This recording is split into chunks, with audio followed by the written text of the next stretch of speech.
Le département, premier partenaire du sport en Sarthe.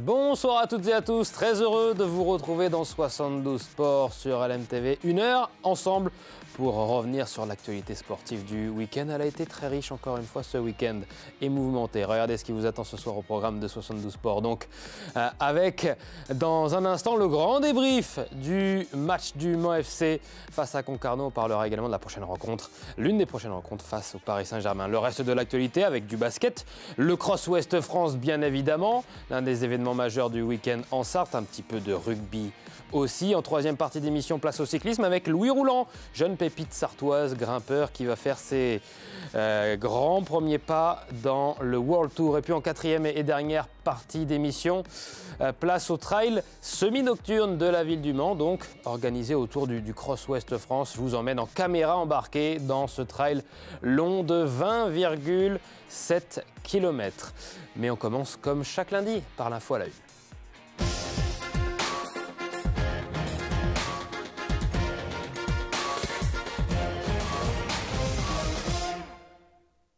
Formation à la une ce soir de 72 Sports, c'est donc la belle série qui continue pour le Mans FC. On en parle tout de suite avec celui qui nous accompagne depuis maintenant de nombreux mois, Marc Moreau. Bonsoir. Bonsoir Antoine. Vous êtes journaliste au quotidien Le Maine Libre. Vous suivez quotidiennement l'actualité et les matchs du Mans FC.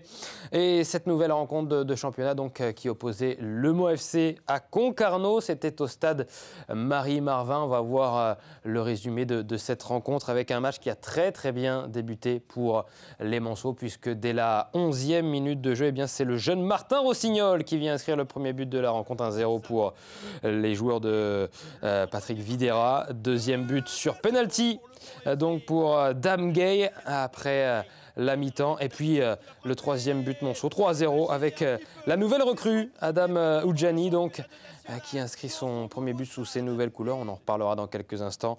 Petit point noir dans cette belle soirée, c'est le but concédé en toute fin de match à la 91e minute de jeu. Amadou Samoura pour Concarneau qui réduit le score donc, et un score final de 3-1 pour les Manceaux. Marc, une victoire logique et maîtrisée?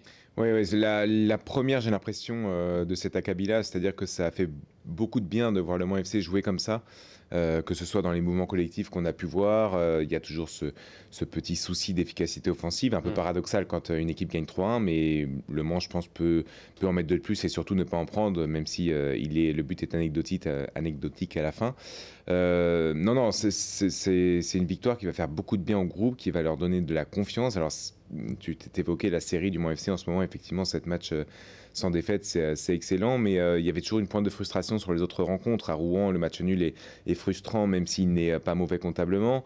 Là, il y a vraiment eu beaucoup de choses très positives et surtout très encourageantes. On a l'impression que le Mans FC a effectivement trouvé plus de connexions et qui peuvent, je pense, se vérifier dans les rencontres à venir. C'est bien sûr encore très fragile, je pense. Le Mans a gagné un match de foot, il faut toujours mesurer. Patrick Videra l'a rappelé à l'issue de la rencontre, mais il y a quand même des choses qui peuvent permettre de voir l'avenir peut-être un peu plus sereinement que ce n'était le cas en première partie de saison, au début en tout cas. Vous parlez justement de Patrick Videra, ça reste fragile effectivement, il l'a dit en conférence de presse, il est revenu sur ce succès, donc 3-1 face à Concarneau. Je vous propose de l'écouter. Mais je trouve que voilà, on a beaucoup plus de liens, de connexions, on arrive à l'image de notre premier but où je trouve qu'il est très bien construit, on joue en une touche, on est très juste et notre finition est très bonne. Mais voilà, faut faire attention. Voilà, la confiance, c'est très bien. Je leur ai dit bravo pour leur victoire, mais je le dis, les 10 dernières minutes, elles me déplaisent. Il ne faut pas qu'on rentre dans une forme de tranquillité et manquer d'exigence. Donc c'est ça, on sait que la marge de manœuvre, elle est minime. Et dès qu'on baisse le curseur, on se fait punir rapidement. j'ai pas de tête le nombre d'occasions qu'on a pu se créer, mais par rapport au ratio d'occasions créées, il faut que le score doit être largement au-dessus. Voilà, c'est une réalité.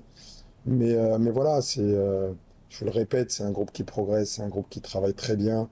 Il faut continuer dans ce sens. Après, on sait qu'on a une marge de progression qui est énorme, mais il faut travailler dans ce sens et pouvoir répéter des matchs un peu comme celui-ci, mais toujours aller chercher beaucoup plus et arrêter de se satisfaire du minimum. Donc pour Le Mans FC, un bon point également, c'est la belle série du Mans FC. Le Mans ne perd plus, cela fait donc 7 matchs que Le Mans n'a plus perdu une rencontre. L'équipe semble être en pleine confiance là. Oui, c'est exactement ça. Ça s'est d'ailleurs vu contre Concarneau dans les mouvements. C'est des mouvements qui, je pense, le Mans FC était capable de les faire avant, mais n'osait pas les faire.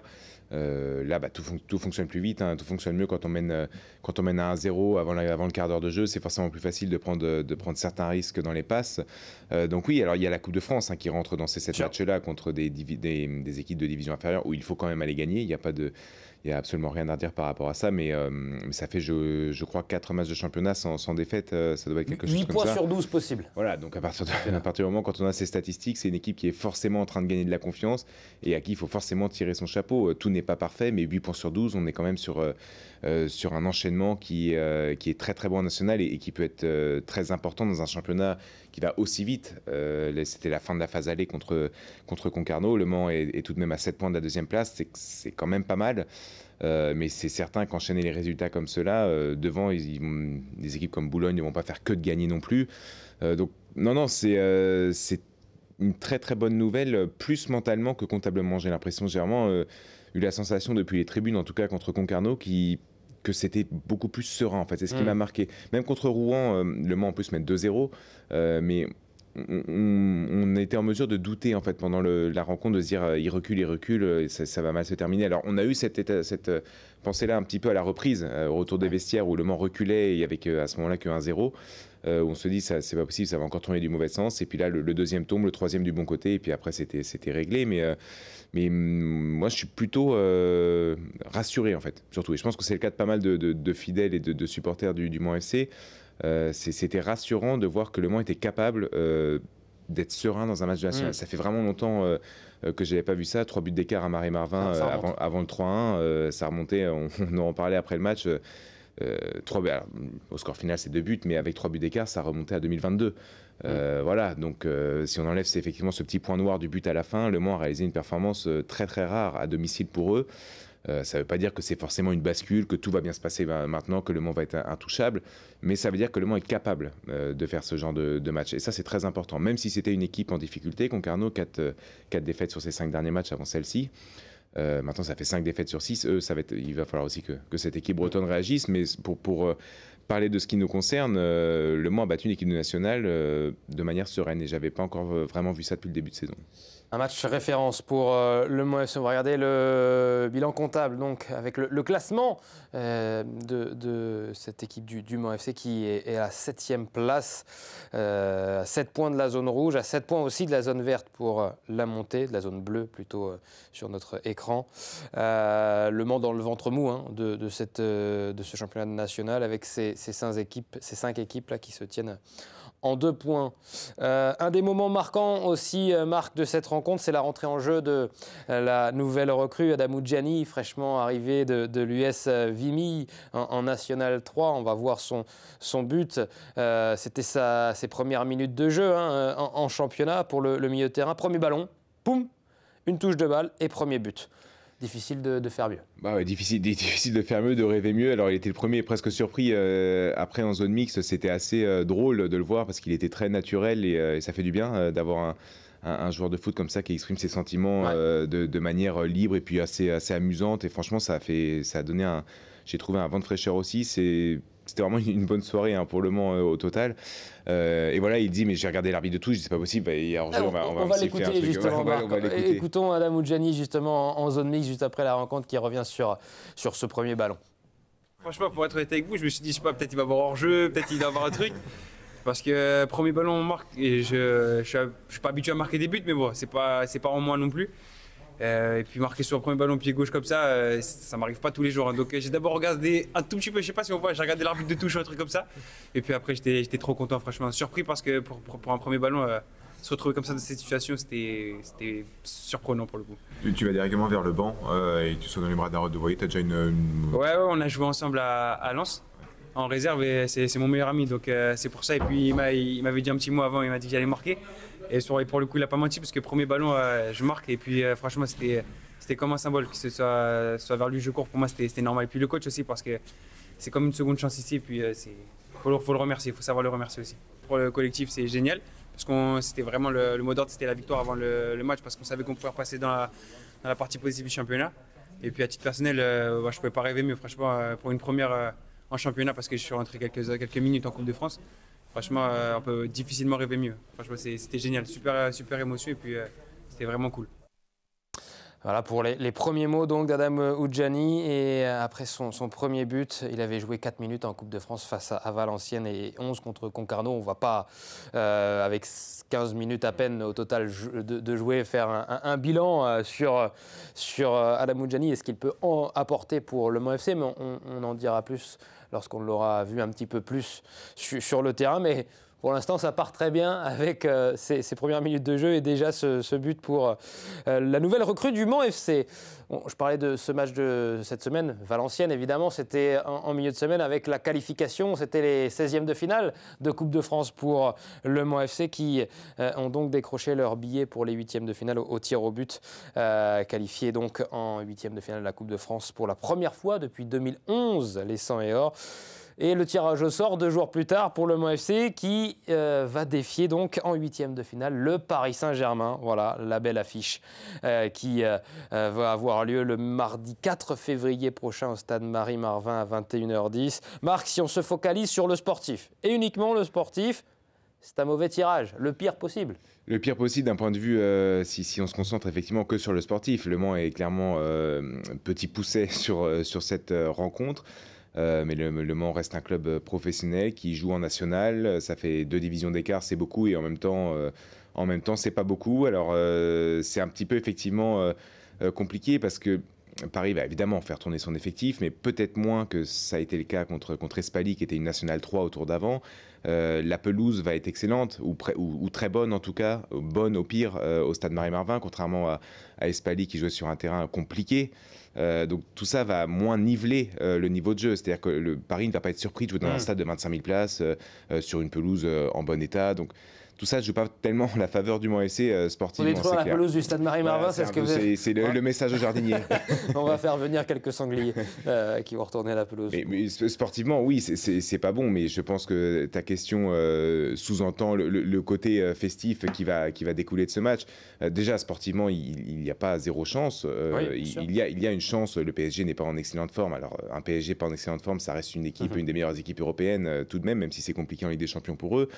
Ou en tout cas pas facile, mais évidemment que Le Mans doit prendre des risques et si Le Mans prend 5-0, personne ne va le reprocher finalement. Donc c'est le match ou jamais où les joueurs doivent se libérer. J'ai pu discuter avec certains supporters aussi qui me disaient que c'était l'occasion pour certains joueurs de se montrer, alors pas forcément individuellement, Patrick Vieira déteste ça d'ailleurs, mais de montrer que ce sont des joueurs qui ont l'étoffe alors pour eux peut-être individuellement de jouer plus haut, mais dans un premier temps de permettre au Mans FC de rester titulaire et de jouer le haut de tableau en seconde partie de saison. C'est un match qui est important pour l'ensemble du club, c'est certain. Et Patrick Vieira qui disait également en conférence de presse qu'il était important de poursuivre cette belle spirale avec les 2 prochains matchs du Mans FC, donc face à Villefranche puis à Sochaux, pour arriver toujours avec le plein de confiance donc sur ce 8e de finale face au PSG. Information également qui est tombée dans la journée pour la billetterie qui va ouvrir ce mardi. On va revoir l'affiche donc avec les abonnés qui auront 4 jours de pré-vente. Ils pourront réserver leur siège habituel à un tarif préférentiel de moins 50% et 2 places supplémentaires également pour eux au tarif grand public. Les Sartois qui ne sont pas abonnés pourront aussi acheter leur place dès demain, mais avec le pack qui vous donnera aussi accès au match de championnat face à Sochaux. Malin. Ça sera fin janvier, soit un tarif à partir de 34 € pour et Sochaux et le Paris Saint-Germain. Et puis ouverture des places au grand public seulement la semaine prochaine. Le Mans FC veut évidemment un stade sang et or plutôt qu'un stade qui va encourager le Paris Saint-Germain comme on l'a vu par le passé. Et ça peut être parfois frustrant.